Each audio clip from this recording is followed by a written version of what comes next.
নমস্কার। আজকে আমাদের যে তিনজন অতিথি আছেন পোস্ট এডিটের সাক্ষাৎকার পর্বে, তারা তিনজনই ভারতীয় সংস্কৃতির সঙ্গে অঙ্গাঙ্গিভাবে জড়িত। তিনজন অত্যন্ত বাঙালি ভদ্রলোক, আদ্যপান্ত বাঙালি ভদ্রলোক বলতে আমরা যেটা বুঝি তাই। আর সম্পর্কে তারা পিতা পুত্র। ফাদার্স ডের বিশেষ পর্বে আজ আমাদের অতিথি আপনারাই দেখে নিন, আমি আর কি পরিচয় দেব। বাপি মেশো চন্দ্রোদয় ঘোষ, রাতুলদা রাতুল শঙ্কর ঘোষ, রিজুল শঙ্কর ঘোষ। আপনাদের তিনজনকে অনেক অনেক স্বাগত আমাদের পোস্ট এডিটের জন্য সময় দেওয়ার। Thank you. এবার আমি একটু বাপি মেশোকে দিয়ে শুরু করছি, হ্যাঁ, কারণ বাপি মেশোকে একদম কোথাও দেখতে পাওয়া যায় না। আমি একটু জিজ্ঞেস বসে আছি তো স্যার, এটা কিন্তু এআই না। আমি যেটা জানতে চাইছি যে আপনি যখন ছোট ছিলেন, আপনার ছোটবেলাটা কেমন ছিল, আর এদের দুজনের ছোটবেলা থেকে যখন বড় হয়ে ওঠা, সেটা আপনি কিভাবে দেখেন?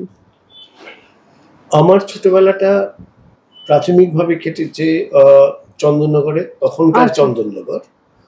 তখন এত মলস হয়নি, দোকানপাট হয়নি। একটি জাস্ট ফরাসিরা চলে গেছেন, যাচ্ছেন, সেই অবস্থায় আমি এখানে আমার শিক্ষা দীক্ষা সবই সেন্ট জোসেফস কনভেন্টে আমি পড়েছি ওখানে। আচ্ছা। Till about 57। তারপরে 58 সালে আমি শান্তিনিকেতনে, যেহেতু বাবার সঙ্গে শান্তিনিকেতনে একটা যোগাযোগ ছিল, তো আমি শান্তিনিকেতনে আমার স্কুলে পাঠভবনে ভর্তি হই। সেখানে আমি ছিলাম 64 সালে। আচ্ছা। তো এই যে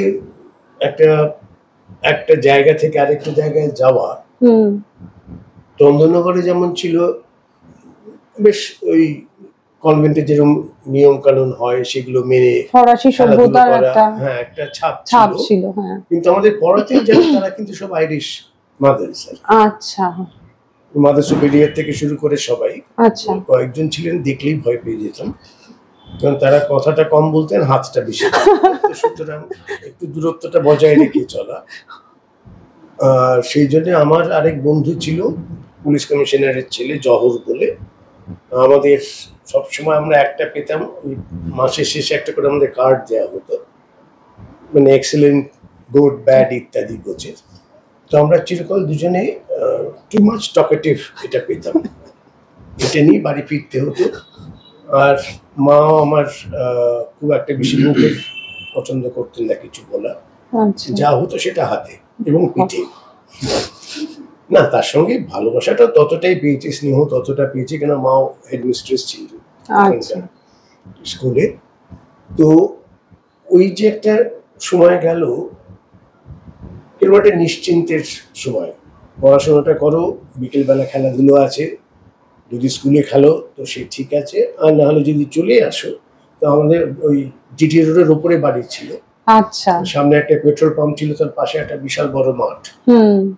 তো সেই মাঠটা আমাদের খেলার জায়গা ছিল। আচ্ছা। সেখানে ডাঙ্গুলি থেকে শুরু করে পিট্টু থেকে সবকিছু। আপনি এগুলো খেলতেন? বাহ, ভালো লাগছে শুনতে। তখন এইসব খেলাধুলো হতো। আর আমাদের ফ্লোরের ঠিক নিচে ওই স্কুলের ছেলেদের একটি স্কুল ছিল, বঙ্গ বিদ্যালয়, সে এখনো আছে। হেডমাস্টার মশাই ওখানে থাকতেন। আচ্ছা। তার গলাটা খুব অমায়িক ছিল, মানে বেশিরভাগ ইনস্ট্রাকশন যা দিতেন এই বাড়ির বারান্দা থেকে চেঁচিয়ে স্কুলে।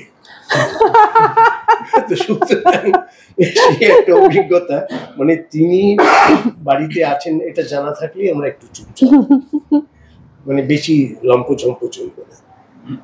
তো ওইখানে এই জন্য বলছি যে আরো শান্তিতে ছিলাম, যে তখন ওই যেটা হয়, তখন অতটা আমরা অ্যাংলিসাইজড হইনি, তখনও ফরাসির গন্ধটা রয়েছে ওখানে। আচ্ছা।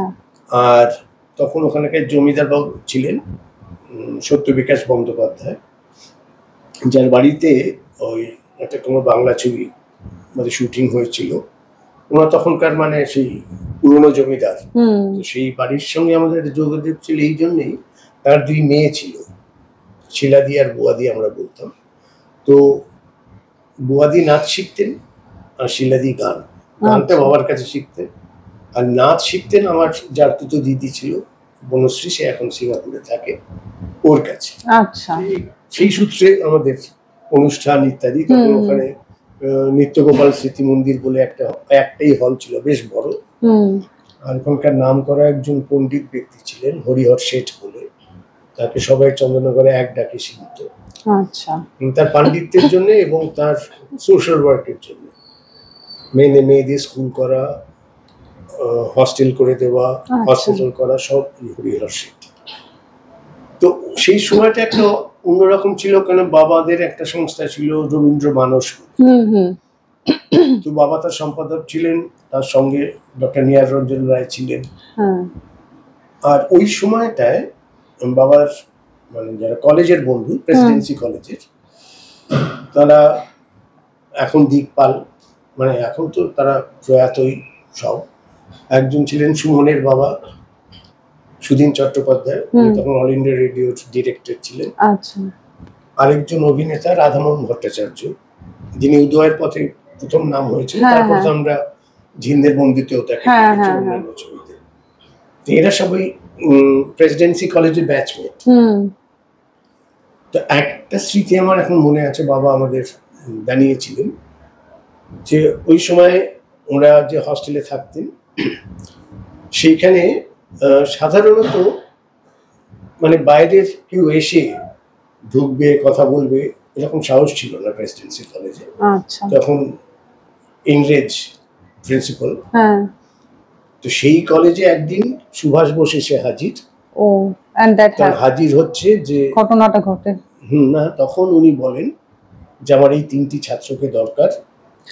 ইউনিভার্সিটি ইনস্টিটিউট হলে আমরা একটা অনুষ্ঠান করছি, সেখানে বন্দে মাতরম গাওয়া হবে খালি গলায়। আমি শুনেছি এই 3টি ছেলে খুব উদাত্ত গলা, তারা ওখানে গিয়ে গাইবে। তো সেই বাবার প্রথম ইউনিভার্সিটি ইনস্টিটিউট হলে যাওয়া আমাদের সঙ্গে 3 জনের। আচ্ছা। তো তখন ওইসব মাইক্রোফোন ছিল না, যা হবে খালি গলায়। তো এই একটা পরিবেশের মধ্যে ছিলাম, মানে মাঝে মাঝেই সুদিন কাকু আসতেন, আর সে অদ্ভুত বন্ধুত্ব ছিল দুজনের। তো আমরা ভাবতাম যে কত গল্প হবে কলেজের, ছোট ওমা দেখি দুপুরবেলা খেয়ে একজন এপাশ ফিরে একজন ওপাশ ফিরে, বন্ধুত্ব ওই অব্দি আর। তারপর সন্ধ্যেবেলা উঠে গান টান হবে। তো তখন আমি আর সুমন্ত অতটা গানের মধ্যে নেই, তো আমরা এই ছাদের দস্যিপনা করতাম, একটু বকুনি টকুনি খেতাম মার কাছে, একটু শোনো না ওরা কি নিয়ে গল্প বলছে, ওদের গল্প কি শুনবো। তো যাই হোক, তো সেইটা। আর রাধামোহন কাকু মাঝে মাঝে আসতেন। তো তখন আমাদের ছিল বাবা অভিনয় করে, মস্ত বড় ব্যাপার। তো সে খুব শোনার ইচ্ছে, কিন্তু উনি তো ফিল্মের গল্প করেন না, প্রেসিডেন্সির গল্প করেন। তো সেই সময়টা থেকে এক লাফে গিয়ে শান্তিনিকেতনে পৌঁছলাম। মানে বাবার ক্লাসমেট ছিলেন সুনীল সরকার বলে, তিনি তখন ওখানে অধ্যক্ষ কোনো একটি ভবনের। তিনি বলছেন তুই ছেলেকে নিয়ে আমি এখানে পাঠভবনে ভর্তি করে দেব। তো সেই প্রথম হস্টেলে যাচ্ছি, তো সেই যে একটা কি মানে বিয়োগ দৃশ্য আর কি, মানে বাবা রেখে চলে যাবেন, মানে আর দেখা হবে না। আমার সেই ছুটি হলো, মানে প্রেরণাকে আমি কেঁদে ভাসিয়ে দিয়েছিলাম। তো সেই জন্য আমাকে কয়েকটা সিঙ্গারা ঘুষ দেওয়া হয়েছে, এটা নিয়ে অন্তত ওই জ্বালাটা ভুলো আর কে বলে তার কথা। তো সেই যে হস্টেল লাইফটা, সেটা কিন্তু একটা ওই নিয়মানুবর্তিতা আমার মধ্যে এনে দিয়েছিল। আচ্ছা। ওই ভোর 5টায় উঠতে হতো, উঠে দৌড়তে আমাদের পাঠভবন মানে আশ্রম থেকে বিনয় ভবন অব্দি দৌড়ে যেতে হতো, আবার ফিরে আসতে হতো। এসে ছোলা ভেজানো থাকতো, সেটা খেতে হতো। তারপরে স্নান করেই আমাদের কিচেনে লাইন করে যেতে হতো খেতে। খাবারটা খুব উপাদেয় ছিল, 4টি লুচি, একটা আলুর দম। আমরা যতবারই বলেছি যে এটা একটু পাল্টান, বলে স্টকটা শেষ হয়ে গেলেই আমরা সব পাল্টে দেবো। তো আমার ওই 58 থেকে 64-র মধ্যে স্টক শেষ। আর বুধবার দিনটা আমাদের ছুটি ছিল, ওখানে রোববার নয় বুধবার ছুটি হতো। তো বুধবার দিনটা একটা পরিবর্তন হতো এই খাবার, 1 বাটি মুড়ি আর বোঁদে। সেইটার জন্য আমরা হুমড়ি খেয়ে পড়তাম, মানে ওই লুচি আলুর দম থেকে একটু আলাদা জায়গায় গেছি। তো ওইখানে নিয়মানুবর্তিতা বলে ওই যে ক্লাসে আমাদের ঢুকতে হতো, ওই মানে সকালের খাওয়া দাওয়া করে বৈতালিকে জানাতে হতো। তখন যে বৈতালিকটা হতো তাতে ভাইস চ্যান্সেলর থেকে শুরু করে সব প্রফেসর টিচার সবাইকে হাজির থাকতে হতো, শুধু ছাত্রছাত্রীরা না। আর ওই লাইব্রেরি বারান্দা, সেখানে এক একটা সপ্তাহে এক একটা ভবনের ছেলেমেয়েরা গান করতো। আচ্ছা। তো প্রথমে আমাদের ওই মন্ত্র পড়তে হতো, মন্ত্রটা পড়ার পর ওই গানটা হতো, তারপরে যে যার ক্লাসে চলে যায়। আচ্ছা। তো সেই ক্লাসটা হতো আমাদের 7টা থেকে 10:30 অবধি। তারপরে এসে স্নান করে আবার লাইন করে দুপুরে খেতে যাও, খেয়ে ফেরত এসে 1টা থেকে 2টো স্টাডি রুমে পড়াশুনো করো। খুব একটা যে করতাম না তা না, কিন্তু যাই হোক ওখানে যেতে হতো নিয়ম অনুযায়ী। তারপরে 2টো থেকে 4:30 অবধি আবার ক্লাস। আর ক্লাস মানে তো গাছের তলা। হ্যাঁ। তো তার একটা বর্ষাকালে অ্যাডভান্টেজ ছিল, মানে বৃষ্টি পড়লে তখন কি করে হবে, আমরা যেন খুব চিন্তিত হয়ে পড়তাম। কিন্তু কতগুলো ওই প্রাককুটির পুরোনো বাড়ি যেগুলো ছিল, যে আগে ছাত্ররা থাকতেন, তো তার সামনে যে বারান্দাটা, তো এই বৃষ্টি হলে সাধারণত ওখানেই শিফট করা হতো ক্লাসগুলো। তো আমরা যে মুহূর্তে সকালে দেখলাম আজকে একটা বৃষ্টির চান্স আছে, তো আমাদের সকালের খাওয়া দাওয়ার পর মঞ্চ পর গান হয়ে গেল, মিতালিক শেষ, জয়ে যত পারে পায়ে কাদা টাদা নিয়ে ওর তার উপর ইচ্ছে আছে ক্লাস করার, উপায় নেই তো, বসবো কি। কিন্তু তার ফলে যেটা পেতাম, আমাদের টিচাররা সেরকমই ছিলেন, তাহলে চল আজকে তো ছুটি। তখন নীলিমা সেন যে গান করতেন, তার স্বামী অমিয় সেন আমাদের প্রিন্সিপাল ছিলেন। আচ্ছা। তো তিনি, তার মেয়ে পড়তো, বাচ্চা চুয়া, এইরকম বৃষ্টি হলেই আমরা ওকে পাঠিয়ে দিতাম, অমিয়দার কাছে চলে যাই, পাঞ্জাবি ধরে ঝুলবি, বাবা ছুটি বাবা ছুটি বাবা ছুটি, বুঝেছিস তো। আমরা গেলে তো মুশকিল মধ্যে, প্রিন্সিপাল বলে কথা, তাকালেই তো আমাদের অবস্থা খারাপ। তো সেই সব করে, কিন্তু আবার টিচাররাই আমাদের সঙ্গে নিয়ে চলে যেতেন গোয়ালপাড়া।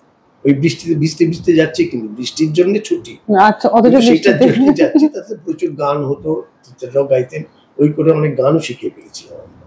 তো তখন কোপাইতে কিন্তু জল ছিল, এখনকার মতো রিসর্ট হয়নি। তো সেই একটা সময় ছিল। আর আরেকটা তো শান্তিনিকেতনে ছিল যে আমাদের যত উৎসব সব তো ঋতু কেন্দ্রিক। তো এই গরমের ছুটি 2 মাসের ছুটি থাকতো আমাদের তখন। তারপরে আমরা প্রথম পেতাম বর্ষা মৌসুম। ওই যে ছুটি থেকে এলাম, যদি কোনো রকম একটু গানের দলে চান্স পাওয়া যেত, তার মানে কি সন্ধ্যেবেলা পড়াশোনাটা করতে হবে, ওটা যেতে হবে, ভীষণ মনোযোগ, গানের একটা সুযোগ। তো সেই বর্ষা মঙ্গলের পর আমাদের পুজোর ছুটির আগে শারদোৎসব হতো, যে কোনো একটা নাটক। সেটা আমাদের পরিতোষ বন্দ্যোপাধ্যায় বলে আমাদের আঙ্কার টিচার ছিলেন, তিনি সব তৈরি করতেন আমাদের। তাতে অনেক মজার মজার, এই এখন এই প্রমিতা এত গান করছে, তখন বাচ্চা মেয়ে ছিল, তখন আমরা একটা নাটক করেছিলাম রাজধানী বলে। আচ্ছা। তো সেই সময় অনেক পড়াশোনার মানে অনেক নাটক আমরা করেছি। আর শারদোৎসবের মধ্যে সব থেকে ভালো লাগতো ওই শারদোৎসব নাটকটা। আচ্ছা। কারণ সেখানে তখন আমাদের যিনি প্রিন্সিপাল সুপ্রিয় ঠাকুর, তিনি ঠাকুরদার রোলটা করতেন। আচ্ছা। আর উনি করছেন, আমরা তার সঙ্গে করছি, সেটা একটা বিরাট পাওয়া। তো খালি আমার একটাই ছিল ডায়ালগ, সেটা আমার বন্ধুরা এখনো মনে করে। ওই ক্যারেক্টারটার নাম ছিল উপনন্দী। সে তার গুরুর ঋণ স্বীকার করছে, মানে পুঁথি লিখে দিচ্ছে। তো যেই লেখাচ্ছে তারপরে প্রচন্ড রাগ, মানে সেটা উঠতেও পারছে না শেষ না করলে। আমার একটা ডায়ালগ ছিল, শিল নোড়া দিয়ে তোমার মুখ ভেঙে এইটা বলার জন্য মানে কখনো আসবে এটা বলতে পারবো। আর যিনি করতেন ক্যারেক্টারটা এখন নেই, রণধীর রায় যে বাজায়, মানে এসরাজ বাজাতেন, এখন তো নেই। তো সেই রণধীর রায় এদিকে ফুটবলের রাইট আউট, কিন্তু ওখানে এসে একদম রাগী চরিত্র। তো তার সঙ্গে এটা ছিল যে আমি সিনিয়রকে বলতে পারছি, এইটা একটা ব্যাপার। যাই হোক, সেইটা করে আমাদের পুজোর ছুটি কাটতো। তারপরে তো পৌষ মেলা। তো আমাদের পৌষ মেলা দেখা হচ্ছে মন্দিরের সামনে যে মাঠ, সেখানে যে মেলাটা হতো, খুব ছোট্ট, ওই নাগরদোলাও ছিল, ওই অত বেশি বড় ছিল না। আর তখন জওয়াহরলাল নেহরু ছিলেন আমাদের চ্যান্সেলর। তিনি প্রত্যেকবার এই পৌষ মেলায় এসে খালি পায়ে চলে আসতেন উদয়ন থেকে এসে ওই নাগরদোলায় চাপতেন ওই ছাত্রদের নিয়ে। আচ্ছা। তো সেইটা তো আমাদের কাছে ছিল, নেহেরুজির সঙ্গে নাগরদোলা ঘুরবো।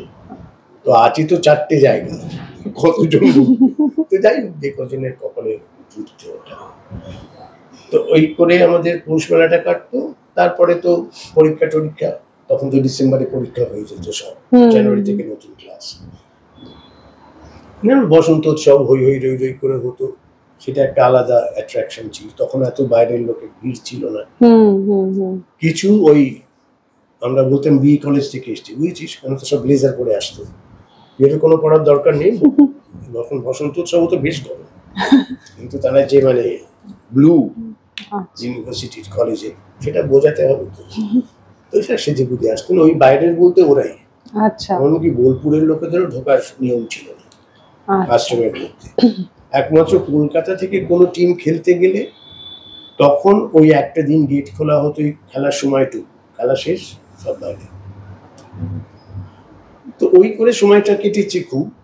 তো এটা আমার ছোটবেলা। আর এদের ছোটবেলা মানে বাবারে, বসে না ঠিক করে, মানে ইনি হচ্ছেন শান্তশিষ্ট, ল্যাদ বিশিষ্ট, খুব শান্ত, কিন্তু যেটা দরকার সেটা আমার চাই। কিন্তু একটা জিনিস ছিল, যেহেতু দেখে চতুর্দিকে রিহার্সাল হচ্ছে, নাচ হচ্ছে, ও অনেক নাচ শিখে ফেলেছিল। তো ওর একটা নাচ খুব পছন্দ ছিল, কি যেন বলছি, বর্মীয় নাচটা কি বল, গুম গুম গুম গুম। হ্যাঁ, সে গুম গুমটা দুম দুম হয়ে যায়। হ্যাঁ, সেটা দুদুম দুদুম মেঘে কত চিলে, সেটা করে ও কোমরের মুভমেন্ট ওর পছন্দ ছিল। সেইটাও যেখানেই যেত আমাদের প্রদর্শনীর মধ্যে একটা ছিল। এবং আমেরিকাতে গিয়ে হিউস্টনে প্রচুর এই নাচ দেখিয়েছে, ভালোই লেগেছিল ওকে। আর আরেকটা ছিল যে খাবার, ওটা দেখলে আমার ছেলেকে বলতে হতো মোমো, এখনো বলতে হয় না, মোমো একটু মানে এই তো খেলি, হ্যাঁ মানে এটা কি অলওয়েজ হাংরি। তো সেই একটা ব্যাপার ছিল। কিন্তু আদারওয়াইজ যেটা ছিল, যেটা করতে খুব মন দিয়ে করতো, যেটুকু করতে যেখানে, যে জন্যে ওর ফাদাররা মাঝে মাঝে, মাও তো যেত না, আমায় যেতে হতো। এই জন্যে যখন আবার একে ভর্তি করতে বলেছিলাম, তখন ফাদার বলেছিলেন, once again another one is not one enough for the institution. তো যাই হোক, এটা শুনেছিলাম, কিন্তু তিনি ততটাই ভালোবাসতেন ওদের। এবং আমাদের সেই অ্যানুয়াল ইয়েতে এসেছিলেন, আমাদের উদয়নের অ্যানুয়াল অনুষ্ঠানে সায়েন্স সিটিতে এসেছিলেন। আচ্ছা, কয়েকজনকে একা না, কয়েকজনকে নিয়ে আসতেন। আচ্ছা। তো ওই একটা মানে আদান প্রদান ছিল। তো তারপর তো ইনি ঢুকলেন না, তার আগে ওর একটা নাচও হয়েছে স্কুলে, ছোট স্টেজ ছিল। সেইখানে আমার ছেলে প্রচন্ড সিরিয়াস, যে ক্যারেক্টার দেওয়া হয়েছে সে মাথায় পালক টালক গুঁজে অত্যন্ত সিরিয়াসলি ব্যাপারটা করে গেল। মানে কে মা বাবা কোথায় কি, আই ডোন্ট কেয়ার, আমি এই ক্যারেক্টারটা করছি। তো সবাই একটু হাততালি টাততালি দিয়েছিল, প্রশংসিত হয়েছিল। খালি ফুটবল খেলা একটাই করেছিলাম, বাবা একটু খেলাধুলো কর ফুটবল। তো তারপরে শুনলাম ও ফুটবলে গোল দিয়েছে, কটা, একটা। তারপরে বলেছেন ওদিকটা মানিস না, ওটা আমাদের নিজেদের, উল্টো দিকে মানিবি। সেটা ওর খেলার দৌড়। তারপর তুই আবার এক কাঠি ওপরে, সে আবার, আমরা তখন ঢাকুরিয়ায় থাকি। তো তার প্রথম প্রশ্ন ছিল তার মাকে, আমি আমায় দেখলে মেয়েরা তাকাবে, আমার দিকে তাকাবে? তারপরে মা বললেন যে হ্যাঁ, মেয়ে দুষ্টুমি না করো, তাকাবে না। আমি যদি এই বারান্দায় এসে দাঁড়াই, সামনে লেক থানা, তাহলে লেক থানায় মেয়েরা এসে আমায় ভালো বলবে। তো বুঝলাম সিনেমা চিত্রনাট্যের মতো মনে হচ্ছে। তারপরে যখন খুব হয়তো বুকলাম একদিন, আমি কিংবা মোমো বারান্দায় চলে গেল, পুলিশ পুলিশ আমায় নিয়ে যাও, মানে তোমায় কষ্ট করতে হবে না, আমি নালিশ করে দিচ্ছি, আমাকে নিয়ে যেতে পারে এখান থেকে। আর আরেকটা ওরকম মজার ছিল, ছবি তুলতে দেবে না। আচ্ছা, ক্যামেরা দেখে রিজুল ছবি তুলতে দেবে না, বন্ধ করে আগে হাত তুলে দিত, সে যে কোনো জায়গায় থাকুক ওটা বন্ধ করতে হবে আর কি, পছন্দ নয়, ওই মি এরকম। তো তার পুত্র এখন আমাকে সেটা শুধু আসলে দিচ্ছে। সকালে উঠে আমাকে এআই শিখতে হয়, উচ্চারণ শিখতে হয়। তবে একটা জিনিস ঠিক, একটা কোনো জিনিস ও একবার শুনলে কিংবা দেখলে হি নেভার ফরগেটস। আচ্ছা, তার কোনো পরিবর্তন নেই, ওটা কিন্তু ওখানে এনগ্রেইনড হয়ে গেল। বাহ। এবং এই যে স্কুলে যায় আসে, ও দুপাশের সমস্ত দোকান দেখতে দেখতে যায়, বাহ, এবং সেই কোলে করে সে রাস্তা চেনা। যদি অন্য কোনো রাস্তায় যায় তখন আমাদের যিনি চালক তাকে বলেন, আজকে এখানে এলি কেন, এটা দিয়ে তো আমি যাই না, সেটা তো ভিড়ের জন্য রাস্তায় গেছে, যে রাস্তা দিয়ে যাই আমরা সেখান দিয়ে নিয়ে যেতে হবে। রাতুলদা আর রিজুলের থেকে শুনবো, বাবা কিরকম, রাগী বাবা, ভালো বাবা, বন্ধু বাবা, একদম ছোটবেলার সময়টা কিরকম ছিল? যেমন বাপি মেশো বললেন পিঠে বেশি পড়তো, মুখে কম কথা, তোমাদের একটু কথা বলো। না মানে পিঠে পড়াটা কোনোদিনই আমাদের সেটা না, ও অনেক কম মার খেয়েছে, আমি বাবার কাছে কখনোই মার খাইনি। আমি প্রচুর মা বাবার কাছ থেকে যথেষ্ট কিছু খাওয়ার মতো কাণ্ডও করেছি।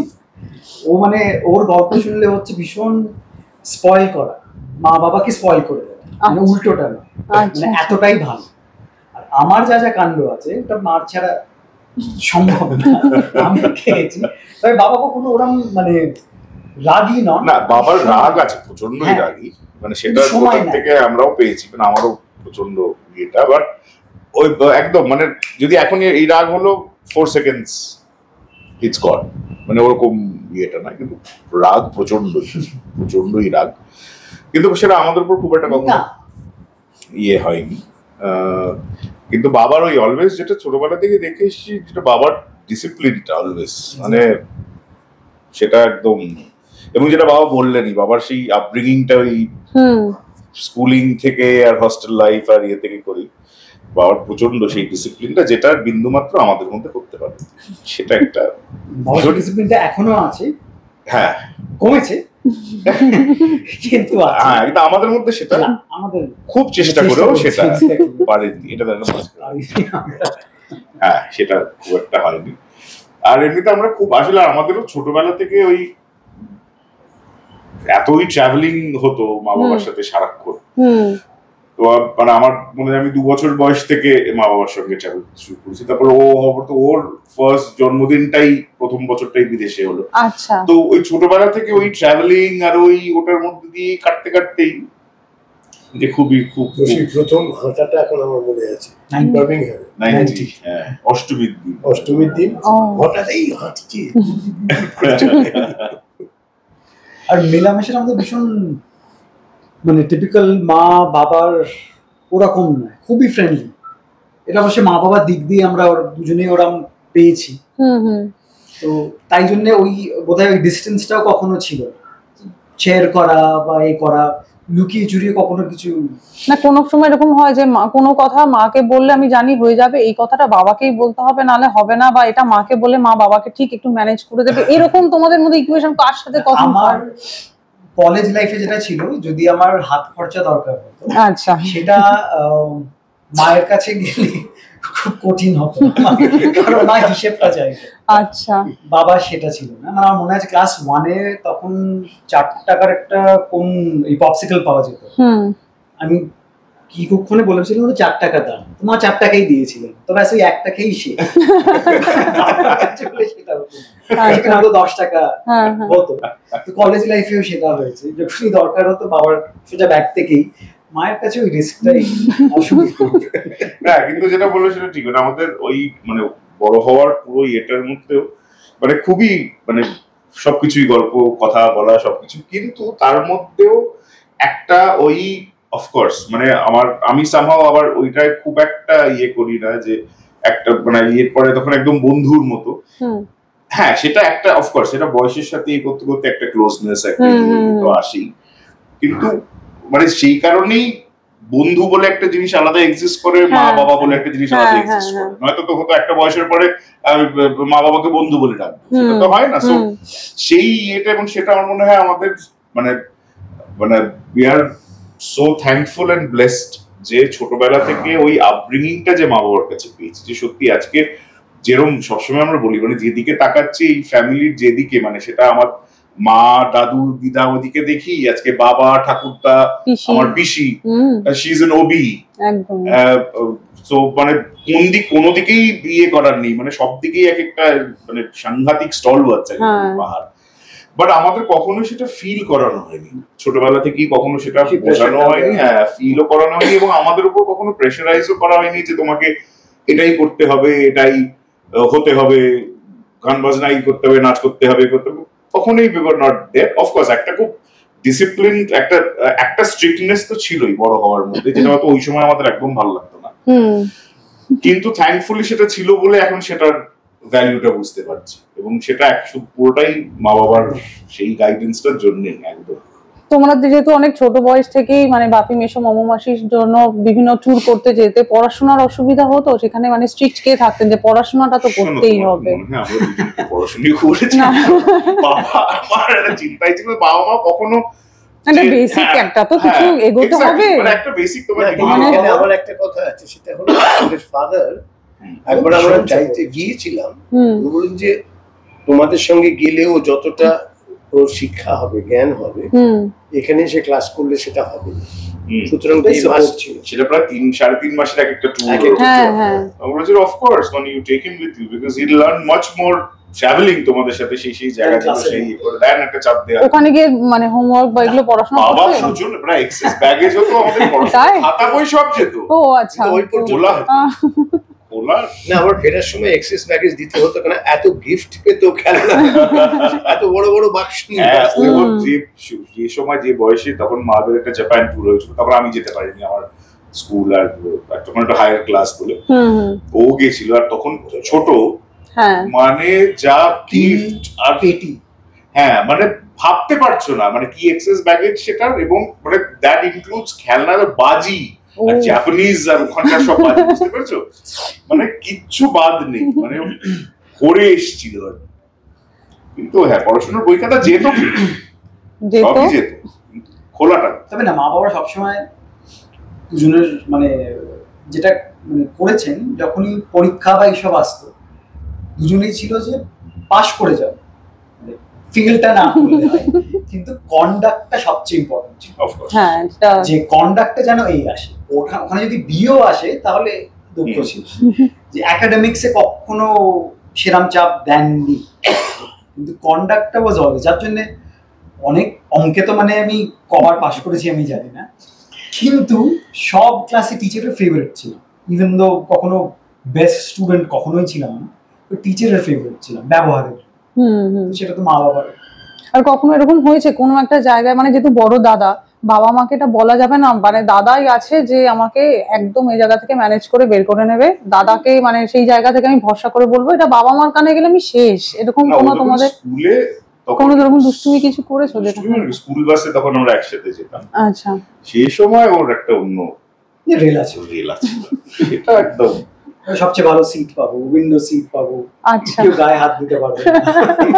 তারপর কোথায় আমার মনে আছে কোন দিন একটু এসে আমাকে বলেছিল দাদা আমাকে মেরেছে কি একটা বলে, ওইটা শুনেই আমি গিয়েছিল পাশে ধরে প্রচন্ড মারপিট করে, আর ও আমাকে দাদা ও না আমাকেও মারেনি, মেরেছে আমার বন্ধুকে, হ্যাঁ মেরেছে বলে ব্যাস। আবার আচ্ছা বাপি মেশোর কাছে একটু যাই, সেটা হচ্ছে যে মানে একটা কথায় বলে যে ছেলের জুতো যখন মানে বাবার পায়ের মাপের হয়ে যায় তখন তারা বন্ধু হয়ে যায়, তো সেক্ষেত্রে আপনি কখন বুঝতে পারলেন যে এরা এখন সেই জায়গায় চলে এসছে যে আমার জুতো ওদের পায়ে ফিট হচ্ছে? ছোটবেলা থেকেই তো বাবার বেশিরভাগ পাঞ্জাবি আর জামার আমি পড়েছি, ওটা নিয়ে কোনো না, মাঝে মাঝে আমি হঠাৎ তাকিয়ে হাত আছে এই এটা আমার মনে হচ্ছে কি হয়েছে। আর বলছি যে আমি একটা জিনিস জিজ্ঞেস করছি যে আপনাদের তিনজনের মধ্যে আড্ডার একটা কোনো কমন টপিক কি হয় আপনারা যখন আড্ডা মারেন? সবকিছু হয় সব। কোনো ফুড মানে যেহেতু হ্যাঁ আমি আমি বলে তো থাকবেই। আর আমাদের দুজনের চেহারা দেখে বুঝতে পারছি মানে পুরো যা এটা আমার এখানে, আর ও হচ্ছে ততটাই একটা হেলথ কনসিয়াস এবং ফ্রিক মানে টু দ্য পাওয়ার ইনফিনিটি। খেতে পছন্দ করে। হ্যাঁ Hey, কিন্তু you don't look ওইটা like- which is প্রচন্ড। unbelievable। একদম মানে জানি আমি কতটা খেতে পারি। হ্যাঁ মানে যেটা অনেকে বলে না যে খাওয়াটা কমাও, খাওয়া কমালে পেটের ইয়েটাও কমে যায়, এটা এর থেকে বড় মিথ্যে কথা ওর ক্ষেত্রে। মানে ও এরকম হয় যে কিছুই খাচ্ছে না, মানে এই একটা খেলো ওই একটা খেলো, খেতে যখন যদি যেদিন ও ঠিক করবে খাবে সেদিন ওর পরিমাণটা যদি কেউ দেখে সে বিশ্বাসই করবে না। সো ওর ইলাস্টিকের মতো, ও খেতে খুবই ভালোবাসে, but it's a very good thing যে ও খুবই হেলথ কনসিয়াস। কিন্তু আমার মনটা একটু এত এত যে দেখো যেদিকে তাকাবে ক্যাফে ওটা চলবে কি করে, কাউকে তো একটা সাপোর্ট করতে হবে। ওর যে ডেফিসিটটা ইয়ে করবে আমি সেটাকে ভরি। এটা হিউম্যানিটেরিয়ান আর বাবার মাঝখানে বসে কিছু করেনি, দেখা দুটো এক্সট্রিম। না একে এবার কোনো কাজ করাতে গেলেই হ্যাঁ করে দেবো, তাহলে আজকে বিরিয়ানি রাত্রে আচ্ছা অর্ডার দিয়ে দিলাম। বাপি মিশু, আপনি নিজে একজন নৃত্যশিল্পী, আপনি গান করেন, আপনি একজন শিল্পী, পরিপূর্ণ শিল্পী, আপনি কোনো সময় মঞ্চে আসেন না কেন? কে বললো? না খুব কম, না এটা কে এখন বললো না, কম, আমরা সবাই এখন বলছি। কখন লাগে? আপনার মানে পাশে একজন যিনি রয়েছেন আর একজন রয়েছেন আমি জানি, তাদের মতন তো একদমই নয়। না কিন্তু বাবার হ্যাঁ রিসাইটেশন আমি শুনেছি শোতে, কিন্তু আমাদের নট প্রোডাকশনও মানে আমাদের ডান্স কোম্পানির প্রোডাকশনে সেটা ছাড়াও যখন আমি সবে কলেজ থেকে স্কুল পাশ করে হ্যাঁ। যখন এখানে এলাম কলকাতায়, হুম তো শান্তিনিকেতনের আমাদের একটা ওই দোষ ছিল, শান্তিনিকেতনের লোক ছাড়া আমাদের আড্ডাটা চলতো ওখানে গিয়েই কথা, না হলে অন্য সব জায়গায় বাড়ির পরিবারের বসে আছি সবাই কথা বলছে আমি বলে, আচ্ছা ওই একটা অদ্ভুত একটা ড্রব্যাক ছিল আমাদের, সেটা সবাই বলতে না।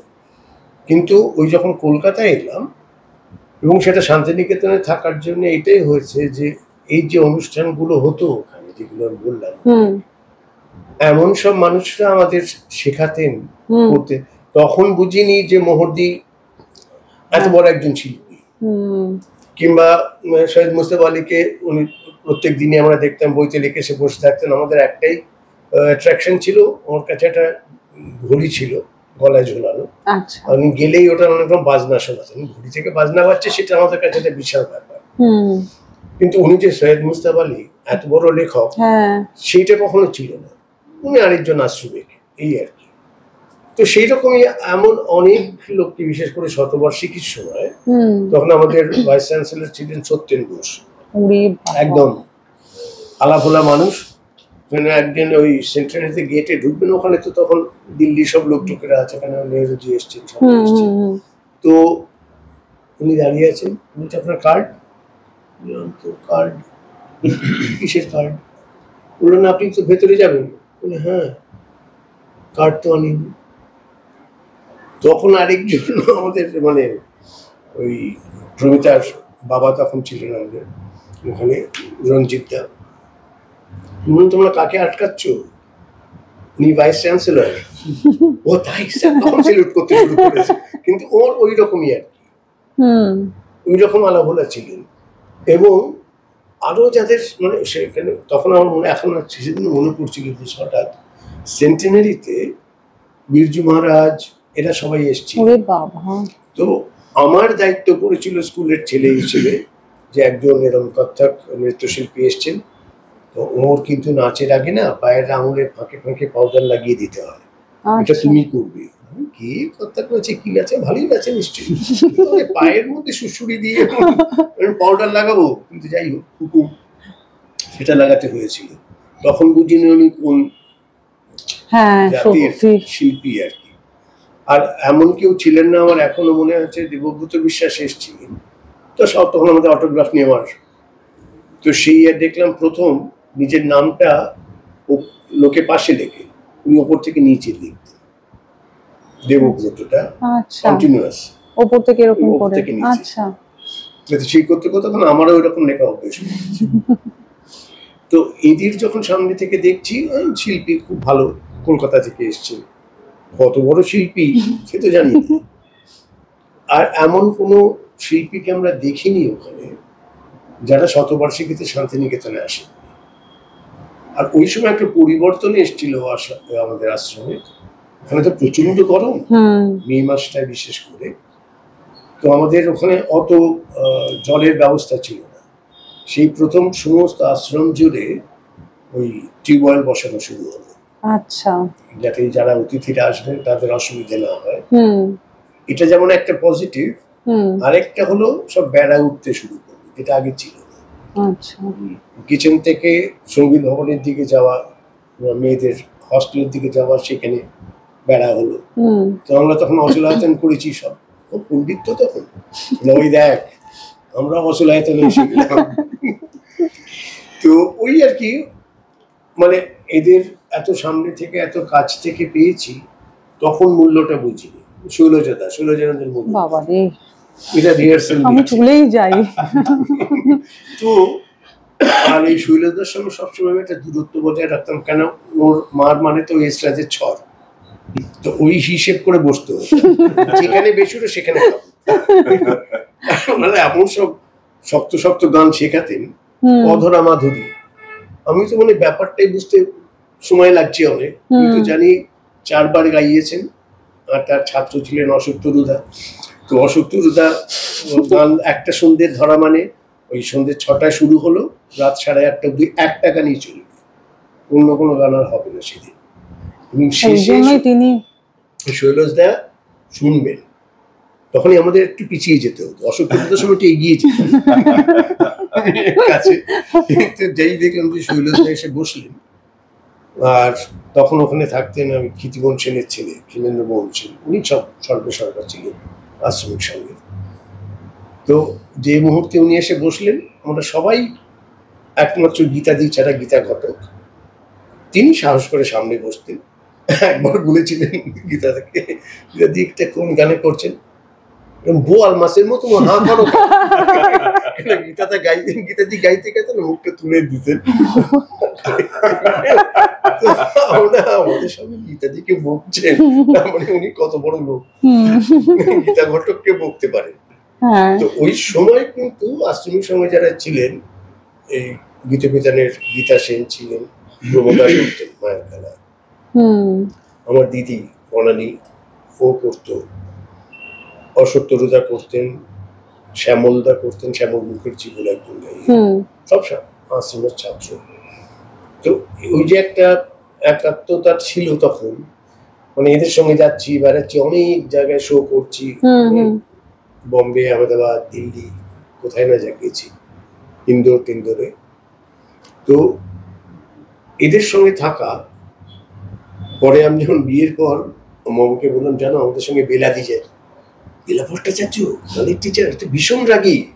বললাম কি জানি, আমরা তো দেখেছি রাত্রিবেলা স্বরলিপি নিয়ে হাঁটছেন, গান তুলছেন, না উঠলে পরের দিন কপালে দুঃখ আছে, সুলজদা আছেন সঙ্গে। তো মূর্তি তো মানে ঘরের লোক, যখন তখন যা আবদার সেখানে।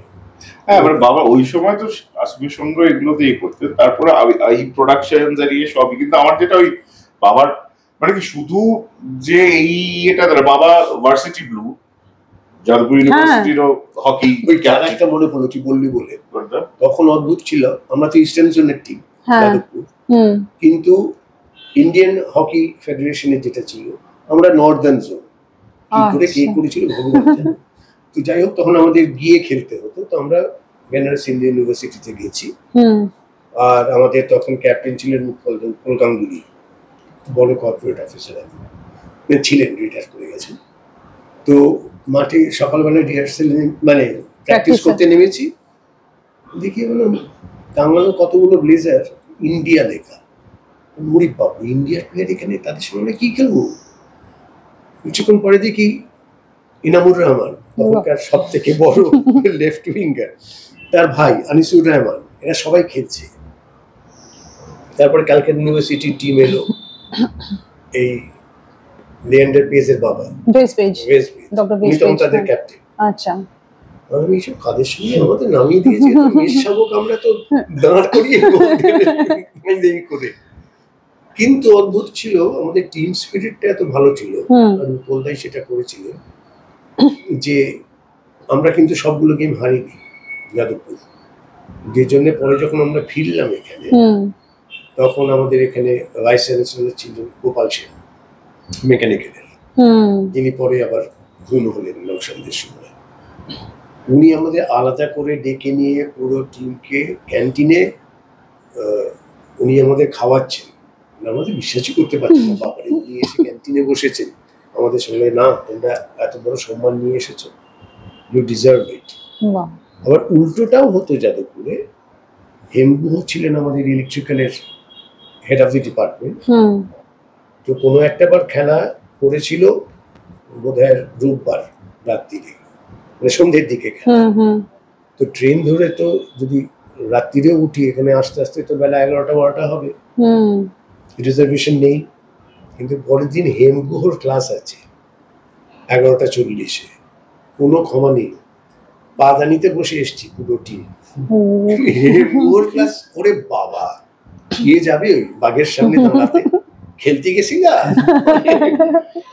সত্যি বাবাদের ওই সময় যেরকম কালচারাল ইয়েটাও একটা ছিল, এই যে খেলাধুলোর। হ্যাঁ, না আমি অন্য প্রশ্ন, হ্যাঁ বলো। সেটা এখনের আমরাও বলবো আমাদের ইয়েটাও তাও খেলাধুলোর স্কুলের ইয়েতে খেলাধুলোই করেছি। এখন এটা ইজ স্পেশালি ওর ছেলের জন্য বলছি, ওকে আমি ডবল এখন হ্যাঁ মানে এখন আমি একটু অন্য প্রসঙ্গে প্রশ্নটা করতে চাইছিলাম, সেটা হচ্ছে তোমাদের দুজনকে নিয়ে, যে তোমরা দুজনেই শিল্পী, তোমরা জানো মঞ্চে উঠলে লাইট পড়ে, একটা পারফরমেন্সে পরে দর্শক যখন আছে প্লিজ দর্শকের তালি, তার অ্যাপ্রিসিয়েশন, ও আমাকে কন্ডিশন দেয় শেষে সবাইকে ডাকবে, আমাকে ডাকলে তুমি পাবে না। ও আচ্ছা, হলে কোথায় আছেন যাবো, আমার টেনশন একদম ভালো, আমি সব কাজ করে দেব। আচ্ছা, তাহলে আমি রাতুলদার জন্যই প্রশ্নটা করি। তুমি জানো যে কত একটা দর্শকের অ্যাপ্রিসিয়েশনটা একজন শিল্পীর কাছে কত সব থেকে গুরুত্বপূর্ণ, ওটাই। সেখানে তোমার বাবা এত গুণী মানুষ, তাকে মঞ্চে এসে তুমি কেন মানে ছেলে হিসেবে ফোর্স করনি আজকে একটা সন্ধ্যা তোমার জন্য হোক, তোমার গান নিয়ে বা তোমার নাচ নিয়ে, যেখানে বাপি মিশন নাচ মানে কার থেকে শিখেছেন, আমি তো কথাই বলার মতো জায়গা না, মানে আমি ছোটবেলা থেকেও মানে সেটা আমরা দুজনেই, মানে যেহেতু বাবা always he is the pillar, পুরো জিনিসটা স্ট্রাকচারের ইয়েটা he is the pillar, and he is a silent worker. অনেকে প্রচুর লোক আছে আমরা তো দেখি আর ইয়ে করে, মানে সে করে তো বলার আছে, না করে মানে কতটুকু করলো, মানে করলো ইশারা না, কিন্তু সেটা 500 টাকার ইয়ে করলো, এই করলো ওই করলাম, এই তারপরে এই করলাম ওই করলাম, মানে হাস্যকর লাগে। আমার না সবচেয়ে বেশি হাসি নিশ্চয়ই বাবার নিজেরই পায়, বিকজ আমি কোনোদিন আজ অব্দি বাবাকে আমরা শুনিনি যে আমি এটা করে দিলাম, ওটা করলাম, এটা হলাম, জিনিসগুলো যে হয়ে যাচ্ছে, হয়ে তো যাচ্ছে, অশরীরের ইয়ে তো নয়।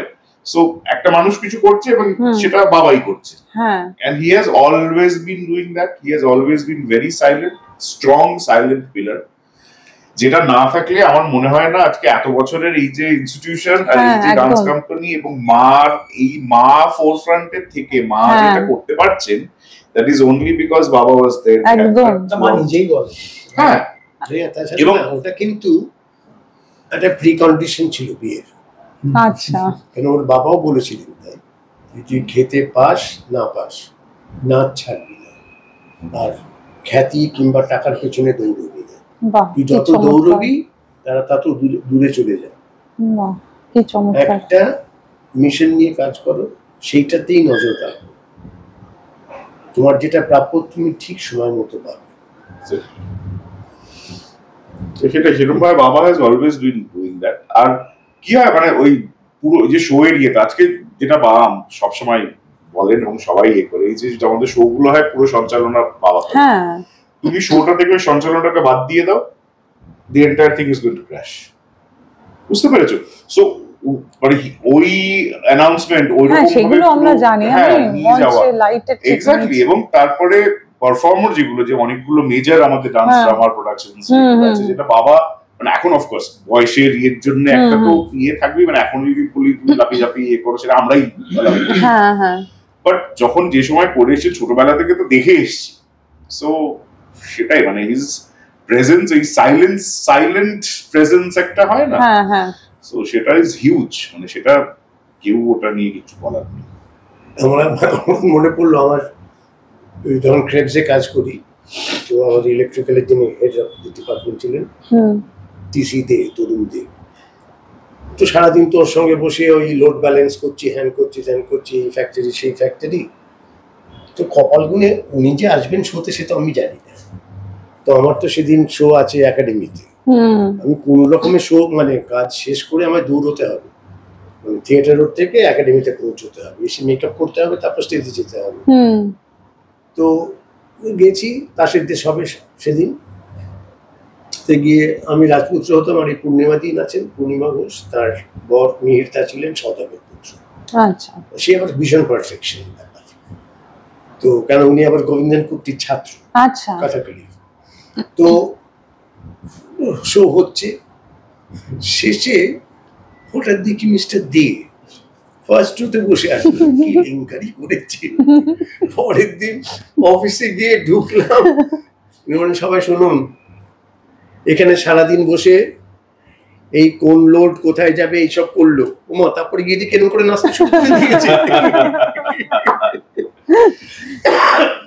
সবগুলোই তখন করতে মজাও লাগতো। এই যে লেগেসি, যেটা শঙ্কর পরিবার, ঘোষ পরিবারের লেগেসিটা বহন করাটা তো একটা মানে অন্য চাপেরই ব্যাপার। সেটা রাতুলদাকে আপনি কিরকম ভাবে গাইড করেছিলেন যে এটা থাকবেই, বা যখন? আচ্ছা,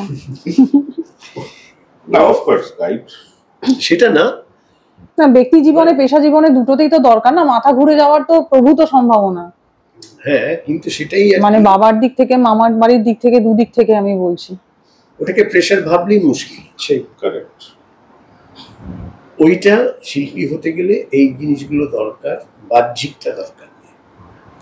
শিল্পী হওয়ার আগে যখন স্কুলে পড়তো, জানো মানে আমরা মানে কাউকে বলতে হয়তো শুনি, তুমি জানো আমি কার ছেলে, সে আমার মামা, এই সেটাই মানে ওটাই আমাদের সত্যি মা বাবার কাছে ওটা মানে ফরএভার, মানে আমাদের ইয়ে থাকে। সেগুলো তো বাবা মাই শেখায়, আমি সেজন্যই জিজ্ঞেস করছি। আরে মামার কথা বলতে ওইটা আমার সবথেকে বড় আফসোস, যে আনন্দর যে কি ক্রেজ ছিল, যারা না দেখেছে বিশ্বাস করবেন এখন বলবে। কলা মন্দিরে পুলিশ এসে দুটো গেট সামলাতে পারেনি, কেননা এতজন টিকিট পাইনি। শুধু আনন্দ শঙ্কর স্টেজে আসবেন, পুরো হল দাঁড়িয়ে যেত হাততালি দিতে, শুধু ওর প্রেজেন্স। আর ওই যে এত ফিউশন, এখন বেশি কনফিউশন মিউজিক, তো ফিউশন মিউজিকের সূত্রপাত, হ্যাঁ, জনককেই বলা হয় একদমই। হ্যাঁ, তাই সেটাই মানে ওটাকে নিয়ে এখন অনেক অনেক অনেক কিছু হওয়া উচিত।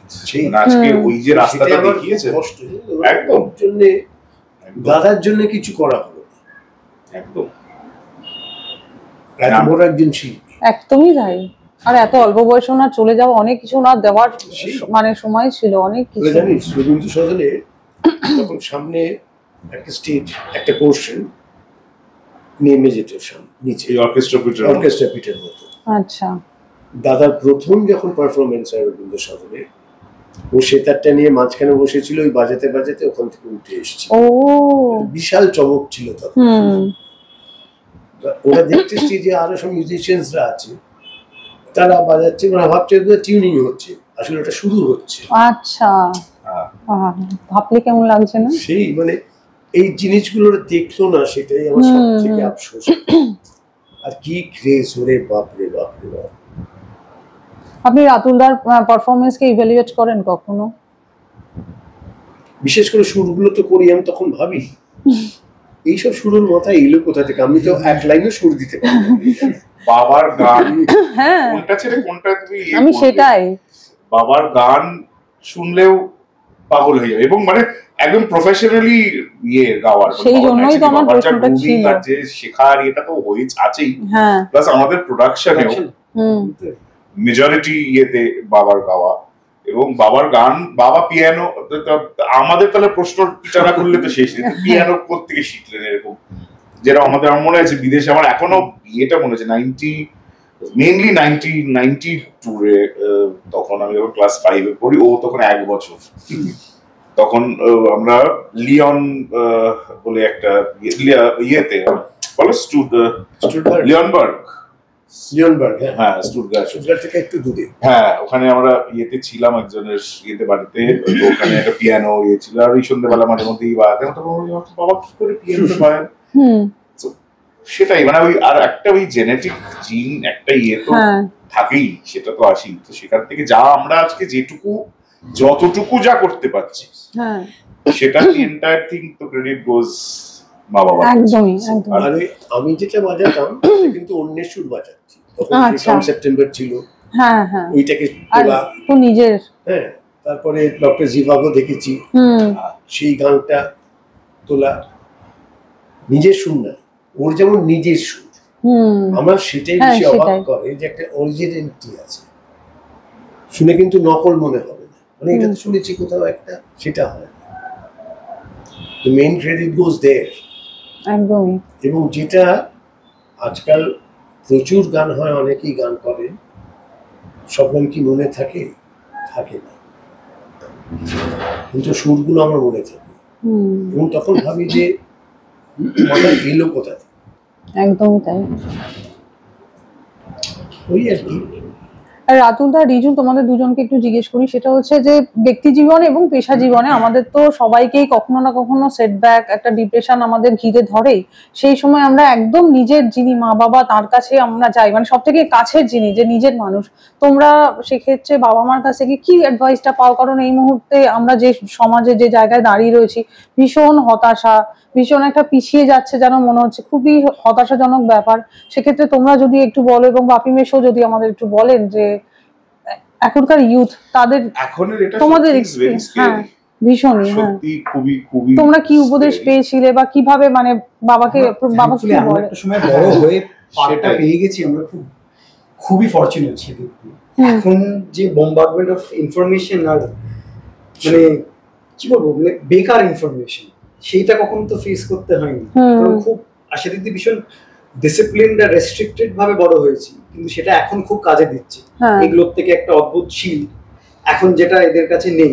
আমার তো নিজের ছেলেকে নিয়েই ভয় করে, চারিদিকে এত ইনফরমেশন, এত কিছু, চোখে কতটা গার্ড করবে, একেবারে তাই। চোখের আর তুমি গার্ড করবে, ও বন্ধুদের সাথে থেকে দেখে নেবে, সেটাই হয়তো। এবং আমাদের পুরো জিনিসটা is always been very positive, তো সেই জন্য আমাদের কখনো আলাদা করে যে ওরকম, হ্যাঁ কোনো সময় হয়তো মন খারাপ হয়েছে বা কিছু হয়েছে, হ্যাঁ সে আলোচনা হলো, কথা হলো, ইয়ে ঠিক আছে, বাট এখন it is a very serious thing. মন খারাপ আর ইয়ে হওয়ার মানে সেটা একটা সাংঘাতিক লেভেলে চলে যাচ্ছে আর কি। সো সেইটা টাচউড ভালো কেন হয়েছে এই কোভিড এর পর, এই যে একটা হয়েছে না ওয়ার্ক ফ্রম হোম, তার মানে একটা ডিট্যাচমেন্ট উইথ পিপল, ঠিক সেই থেকে যে আমরা নামতে শুরু করেছি, এবং তার ফলে কি হয়েছে যে একটা চা খেতে গেলেও তো জলটা ফোটার সময় দিতে হয়, চা পাতা দিতে হয়, ওয়েট করতে হয়। এখন তো সব নেসকাফে, ইনস্ট্যান্ট কফি, তো সমস্ত কিছু নেসকাফে হয়ে গেছে।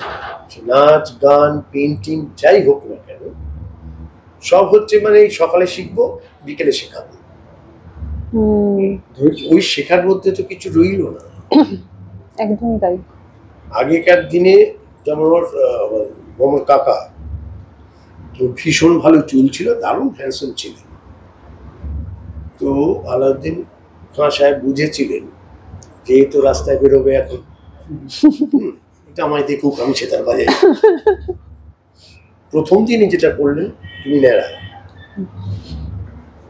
এবং ট্রেনিংটা কিরকম, একটা বাটিতে মোমবাতি জ্বালিয়ে এটা যতক্ষণ চলবে যেটা এখন আমি দিয়ে গেলাম, বাইরে থেকে তালা দেবো। ওরে বাবা, তো ওরা এইভাবে শিখেছে, এরকম গুরুদের পেয়েছে। হ্যাঁ তোমাকে আমি বলবো তুমি কখন যাবে লোকের সামনে, সকালে শিখে বিকেলে নয়। এত বছরের অধ্যবসায় এবং এই কড়াকড়ির মধ্যে এই সেটা ওই সময় ডিস্ট্রাকশন বলে তো কিছু সেরকম ছিল না, সেই সময় হয়তো ছিল, হ্যাঁ সেই সময় হয়তো আমরা এখন যেটা দেখছি, মানে তখন তো রেয়াজে বসে বা কিছু বসে, এখন হচ্ছে বসে পাশে তো ফোনটা থাকবে, কারণ তার মধ্যে হোয়াটসঅ্যাপ আসবে, দুবার ইনস্টা দেখে নিতে হবে, আমার রিচটা কত বেরোলো সেটা দেখতে হবে। এই করতে করতে তো মোমবাতি জ্বলে নিভে জ্বলে শেষ হয়ে যাবে, আর একটা নোট বাজানো হবে না। ওই জন্য আরেকটা রবিশঙ্কর হবে না, বিলাত খাওয়া হবে না, নিখিল ব্যানার্জি হবে না, আলিয়াবার কাশাবো হবে। সো এবং এটা হবে না, মানে আমি অনেকে জিজ্ঞেস করে যে এটা ভবিষ্যৎ নিয়ে আলাম, ভবিষ্যৎ অফকোর্স ইট ইজ ব্রাইট, নিশ্চয়ই। আমি কখনো বলবো না যে শেষ হয়ে গেল, ক্লাসিক্যাল মিউজিক শেষ হয়ে গেল, কোনোটাই কিছুই শেষ হলো না, কখনোই শেষ হবে না, চলবে। বাট দ্য থিং ইজ, আজকে ইন কম্প্যারিজন যেটা ছিল, মানে আজকে ধরো কেউ একজন এখনো সেতার বাজবে, এখনো শরৎ বাজবে, এখনো সব রকম তবলা বাজবে, সব বাজবে, কিন্তু যেখানে যাদের আমরা শুনে এসেছি যে এটা সেটা ইনস্ট্রুমেন্টটা বাজবে, কিন্তু এইটার নাম বেঞ্চমার্ক করবে। প্রবলেম হচ্ছে ওই বেঞ্চমার্কটা বলার মতো বা সেই রেফারেন্স দেওয়ার মতো লোক তো চলে যাচ্ছে আস্তে আস্তে।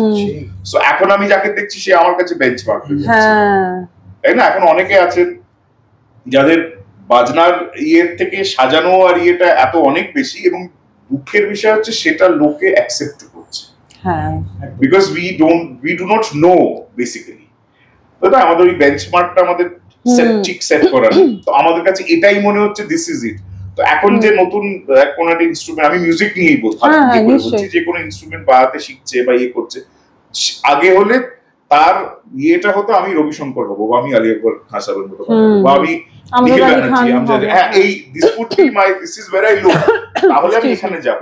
এখন আই এম লুকিং হিয়ার, কিন্তু আমি ভাবছি আমি এখানে দেখছি, কিন্তু অ্যাকচুয়ালি তুমি এখানে দেখছো, তুমি অ্যাকচুয়ালি যাবে তারও নিচে, correct. So that is the scary part of it, আর কিছুই না। দেয়ার আর ফ্যান্টাস্টিক মিউজিশিয়ানস, এখন অসাধারণ ছোটরা, ইয়াং, প্রচুর ছোট ছোট ইয়েরা, তারা দারুণ বাজাচ্ছে এবং they have a very bright future নিশ্চয়ই। কিন্তু also there is a question যে আজকে স্পেশালি ধরো আমি যদি পারকাশন নিয়ে বলি, আজকে যে তবলা শিখছে, ধরো প্রচন্ড রেয়াজ করে তবলাটা শিখছে, আজকে জাকির জি থেকে শুরু করে আল্লাহ রাখা জি, আজকে যদি সত্যি সেরকম ভাবে বলতে গেলে it is a very thing which we should all think, সেটা হচ্ছে আজকে যদি উদয় দাদু না হতেন, হ্যাঁ ওইটা যদি না থাকতো, উদয় শঙ্কর আজকে না হলে আজকে রবিশঙ্কর হতেন, এটা নিয়ে কোনো দ্বিমত নেই, হ্যাঁ আমার কাছে।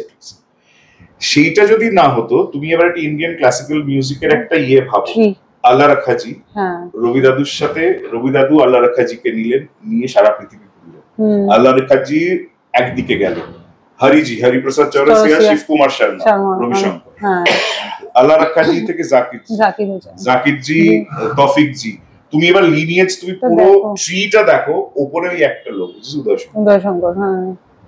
এবার হচ্ছে এনারা ধরো আল্লাহ রাখাজি বা জাকির জি করতে করতে আজকে আমার গুরুজি পন্ডিত তন্ময় ঘোষ, বিক্রম দাস, এনারা আজকে এক একজন পাহাড়, বিকজ কাদের সঙ্গত করেছে তুমি সেটা দেখো। একদমই, হ্যাঁ।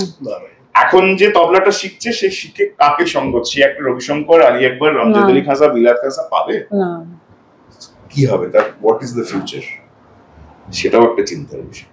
একদমই ওটাই, মানে এটা আমি শুধু পার্ট অফ হয়ে যাই, বাট দ্যাট ইজ ট্রু। হ্যাঁ ঠিকই ঠিকই ঠিকই।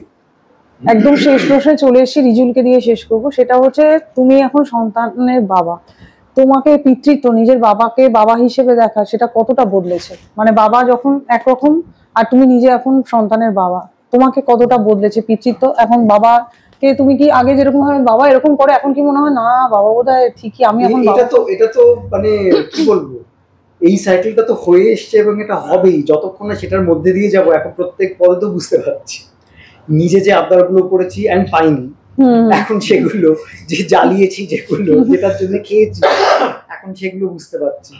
কিন্তু না, আমার কাছে সবচেয়ে অদ্ভুত জিনিস এটা ভাবলে হয়, সেটা হচ্ছে নিজের বড় হওয়াটা কেউ কখনো কনসিয়াসলি এক্সপিরিয়েন্স করে, এখন সেটা পাচ্ছি ওর থ্রু দিয়ে, এন্ড আই এম শিওর বাবাও সেটা পেয়েছেন আমাদের বড় হওয়ার মধ্যে দিয়ে নিজে। একদমই, হ্যাঁ হ্যাঁ।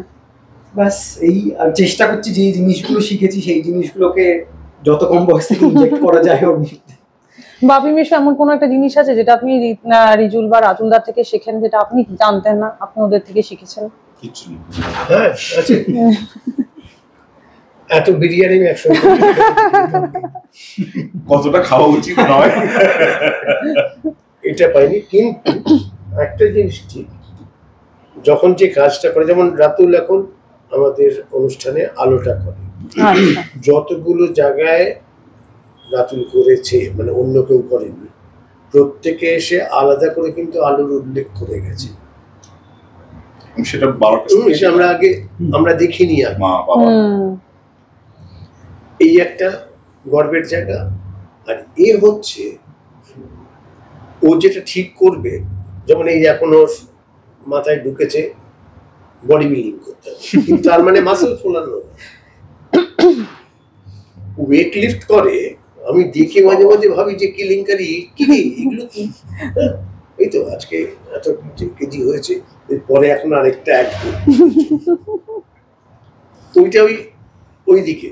আবার তেমনি নিজের ছেলের জন্য এরা স্বামী স্ত্রী মিলে যা করে, আমরা জন্মগ্রহণ করতে পারবো, জন্মে না। এটা করেছো বলেই আজকে আমরা এখানে বসে আছি। মানে ওর ছেলে কোনো কিছু পছন্দ না হলেই বাজে। না, আমি একটা জিনিস বলতে পারি, একদম ফাইনাল ইয়েতেই বলতে পারি, আমি ধরো যদি আমি ফুলঝুরি নিজেকে ভাবি, ও যদি কালী পটকা হয়, ওর ছেলে হচ্ছে দোদমা। হ্যাঁ, এটা আমি অন রেকর্ড বলে দিয়ে যাচ্ছি ফর ফিউচার। ওর ছেলে যা তৈরি হচ্ছে, ইনফ্যাক্ট ও আমাদের তৈরি করছেও, কারণ ও অনেক স্মার্ট, অনেক বেশি বুদ্ধি, এবং ও সব জানে। এখন 6 বছর বয়স, আরো 2 বছর আগে থেকে ও, আর 2-3 বছর আগে থেকে ও যা যা কথাবার্তা বলে, এখন লেটেস্ট আর্টিফিশিয়াল ইন্টেলিজেন্স নিয়ে কথা বলছে। সো ও সকালে আমার সামনে বসে টেলিগ্রাফের হেডলাইন্স পড়ে। হ্যাঁ, ওইটা আগেও তো পড়তে হয় ফ্লুয়েন্টলি, মানে হ্যাঁ, স্টার্টার করে না, বানান করে পড়ে না, গড়গড় করে পড়ে যায়। মমতা অবাক হয়ে যায়, তুই এগুলো পড়লি কি করে? আমি তো অত তাড়াতাড়ি পড়তে পারি, আমরা কতটা বোকা ছিলাম, বলি না ওকে।